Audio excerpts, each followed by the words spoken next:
Imagine two futures.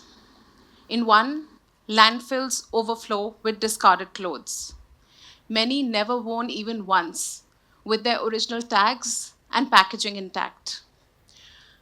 Our oceans and river systems clogged with microplastics, shedding from our synthetic clothes, the one we bought from our leading favorite fast fashion brand. In this future, fashion industry continues to be one of the world's most polluting, as it is today, depleting resources, poisoning rivers and soil, and accelerating climate crisis. Yes, fashion industry is the second most polluting industries today. Now picture another future, a world where our clothes capture carbon, your t-shirt regenerates farms and forests instead of destroying them. Your sneakers decompose back into the soil, and your dress is made up of orange peels instead of virgin materials.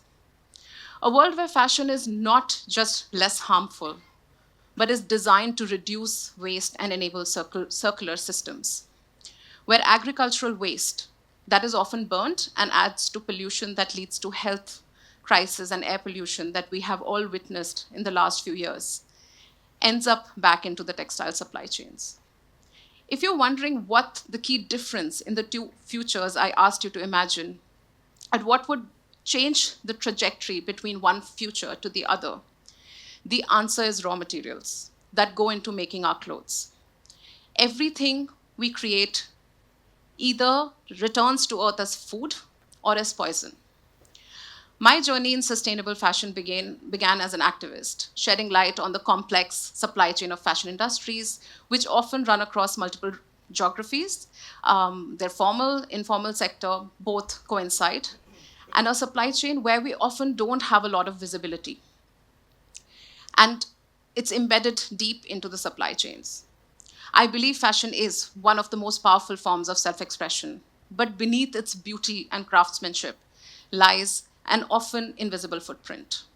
Don't get me wrong, I love fashion. To me, love means to care, to protect.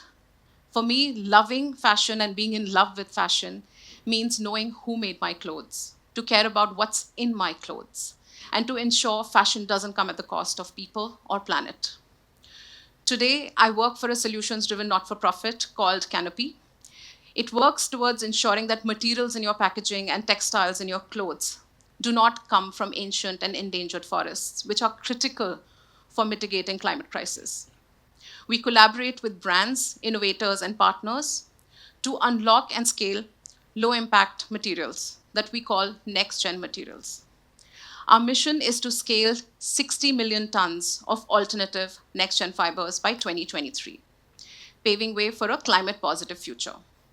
I'm Shruti Singh, a sustainability advocate working at the intersection of fashion, alternate materials, and climate justice. And today I want to talk to you about why materials matter and why next generation materials are the untapped solution for fashion's climate crisis. Fashion isn't just about aesthetics.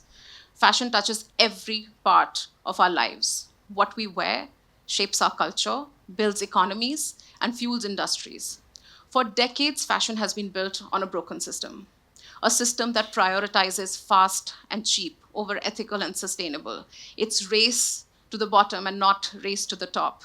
Every year, the fashion industry produces 100 billion garments, yet 85% of them end up in landfills. Like I said, never worn even once with their original tags intact. Picture this, a jacket made today will likely outlive you, your grandchildren, their children, because they would be sitting in landfills taking centuries to decompose. The crisis of overproduction, overconsumption, linear economy isn't just wasteful, it is destructive to natural ecosystems. Materials define fashion's footprint, from the carbon emissions of a single garment to water consumption and livelihoods of millions of people. India is the second, fashion is the second largest employer of livelihoods, so it is a very important sector. In fact, 92% of fashion's carbon emissions come from raw material extraction and production. These materials originate from three sources: farms, forests, and fossil fuels, each with profound impact on planetary health, communities, and biodiversity. Think of cotton. It is grown by farmers. Pesticides go into making it, and huge amount of water footprint. Fabrics like polyester, nylon, acrylic, they account for about 60% of total textiles today and are derived from fossil fuels, oil.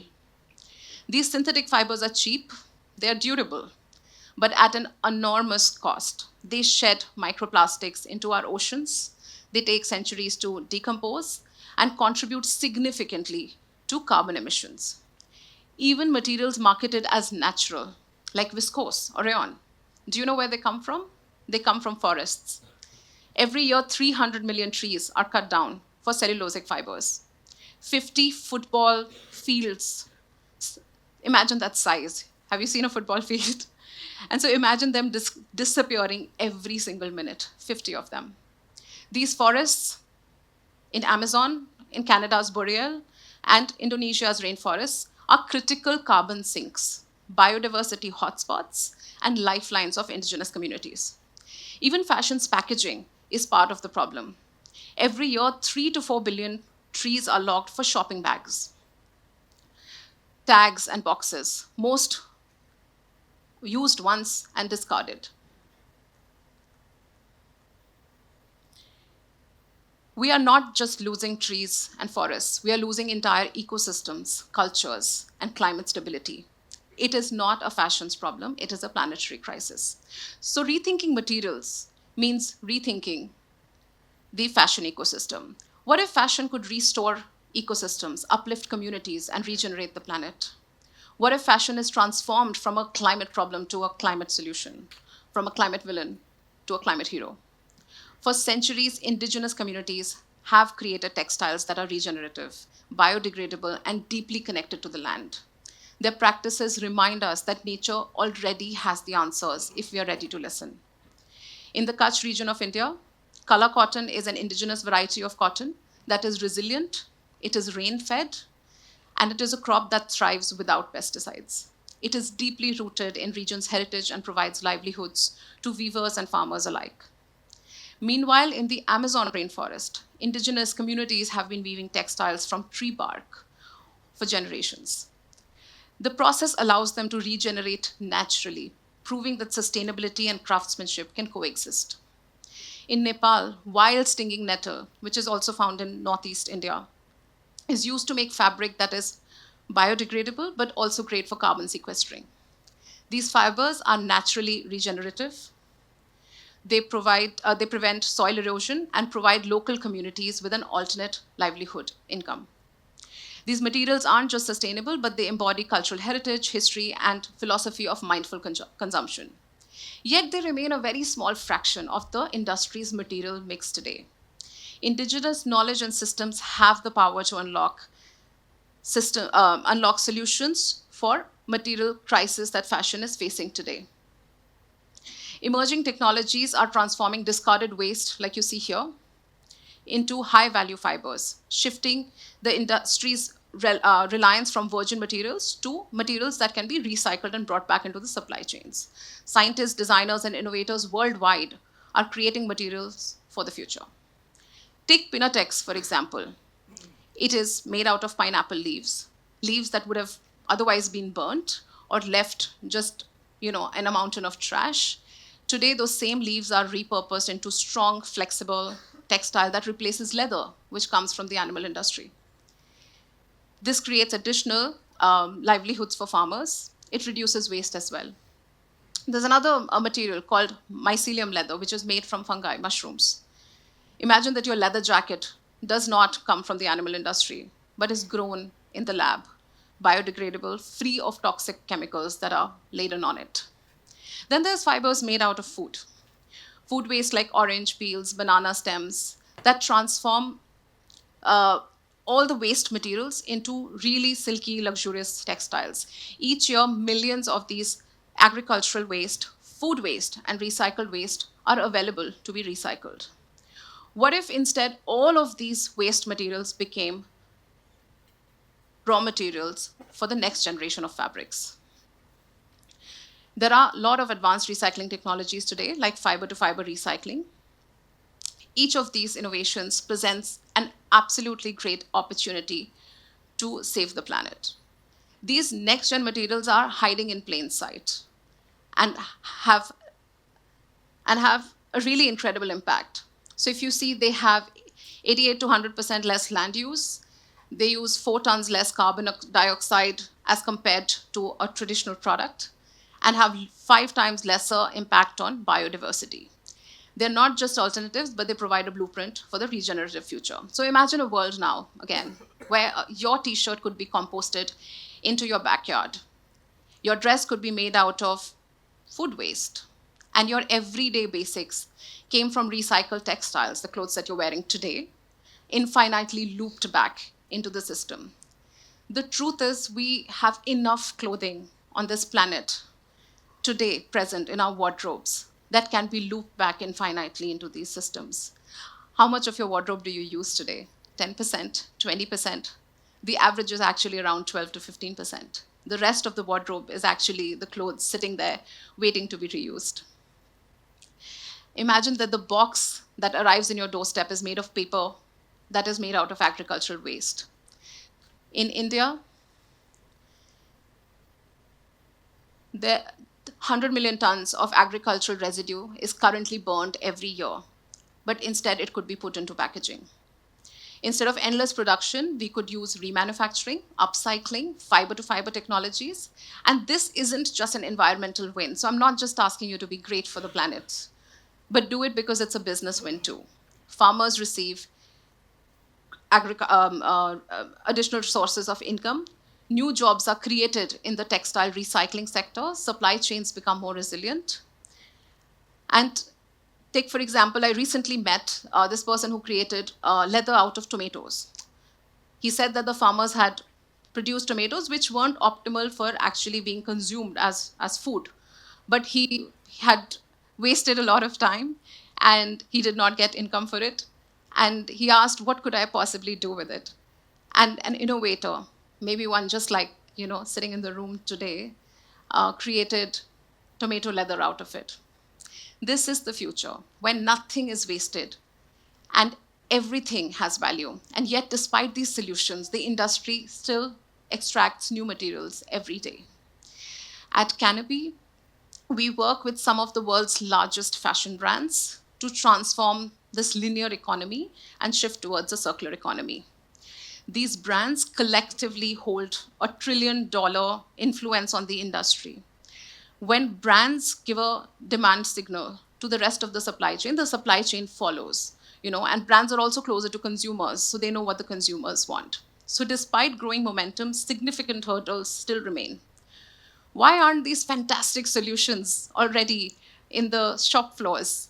The answer lies in these key barriers. Cost of new next-gen materials is a lot. They're very expensive as compared to conventional fabrics today. Without having economies of scale, which means without a lot of brands saying they want to use this today, they will continue to be expensive. But that can change if brands commit to saying that we are going to use this material, and their choice, their signal can bring down the prices and make them more affordable. The second is investment. Taking something from a lab, a fantastic solution in the lab, to scale up needs commercial production, and that needs investment. And all of these innovations, from prototyping to mass production, require a lot of production, lot of investment. Third is consumer awareness. A lot of times brands say that they only make what consumers want. And most consumers don't check what their clothes are made out of. And brands take advantage of it. Education and transparency are key. So clearer labeling, stronger sustainability commitments, and a shift towards mindful consumption can give the right signal to the brands. And lastly, it's the policy ecosystem. So governments also have a powerful role to play, just like they did when they brought in technology, EV, renewable energy. All these new ecosystems, when we are imagining a new ecosystem, all of these new systems need investment and policy support. What matters is that real change comes when biggest decision makers sitting in important positions take bold steps in bringing these solutions to life. Only then a radical shift can happen and fashion's environmental footprint can come down. It is not just a good thing to do. I will say it again. There is wealth where there is waste. And India is uniquely positioned to lead this transformation. India's historical expertise in handloom industries and textiles, from khadi to stinging nettle, combined with its rapidly growing innovation ecosystem, creates a $1 trillion opportunity to scale these materials. Regenerative fibers like banana, lotus, hemp, bamboo can drive India's economic and environmental revolution. Today, reliance on tree-based fabrics fuel deforestation. India already has great laws to protect forests. We understand the value of the forests. And innovation, scaling innovations and like circulose, circ, bast fiber technology, indigenous technologies can really help catalyze this ecosystem faster. This opportunity for farmers, there is opportunities for textile sorters, recyclers, and innovators. Material innovation is not just about sustainability, it's about reshaping economies, supply chains, and geopolitics. India has a chance to leapfrog legacy systems and build supply chain that is not just sustainable, but resilient, inclusive, and regenerative, setting a global precedent for future of fashion. What can we do to change this transition? Brands must take a lead in investing in this ecosystem. Governments must facilitate, like I said before. And consumers, you and I, must demand for better fabrics, better choices. To all those before today who did not believe they had anything to do with fashion, I want to say that if you wear clothes, your choice has the power to make a difference. Fashion can be a vehicle for change only if you choose to drive it forward. Think about the last piece of clothing that you bought: a jacket, a pair of jeans, t-shirt. Did you check the label? Not just the brand or for the price, but for what it was made from.